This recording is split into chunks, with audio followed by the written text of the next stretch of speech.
हाय दोस्तों, मैं जानती हूँ ये बच्चा बहुत प्यारा है, लेकिन मैं वास्तव में सोच रही थी कि कैसे होता है कि मनुष्य वास्तव में एक पूर्ण बच्चे को जन्म देता है, जबकि कहा जाता है मुर्गियां अंडा देती हैं और फिर प्यारा चूजा बाहर निकलता है।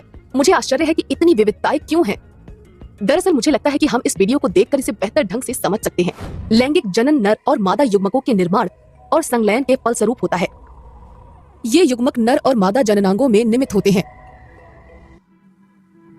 कुछ जंतु जैसे केंचुए में दोनों नर और मादा जननांग एक ही व्यक्तिगत में होते हैं।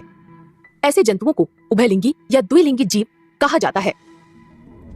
अधिकांश उच्च जंतुओं जैसे कि मनुष्य में नर और मादा जीवों में अंतर होता है।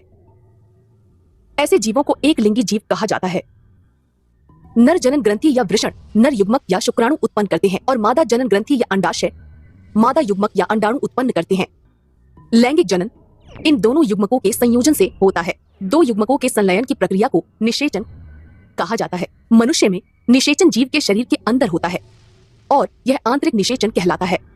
मछली और उभयचरों में निषेचन जीव के शरीर के बाहर होता है।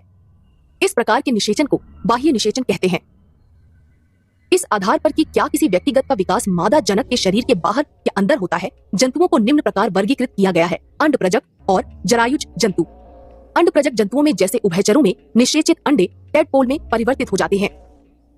ये टेडपोल परिवर्तित होते हैं और अंततः एक परिपक्व व्यक्तिगत के रूप में विकसित होते हैं।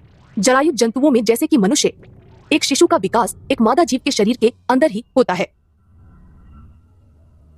वृद्धि के एक निश्चित चरण के बाद शिशुओं को मादा के शरीर से बाहर निकाल दिया जाता है। कुछ जंतुओं जैसे शार्क को अंड जरायुज में वर्गीकृत किया गया है, क्योंकि इन निषेचित अंडों को शरीर के अंदर रखा जाता है और शिशु का विकास मादा जीव के शरीर के अंदर होता है, अंडपीतक से पोषण प्राप्त करके।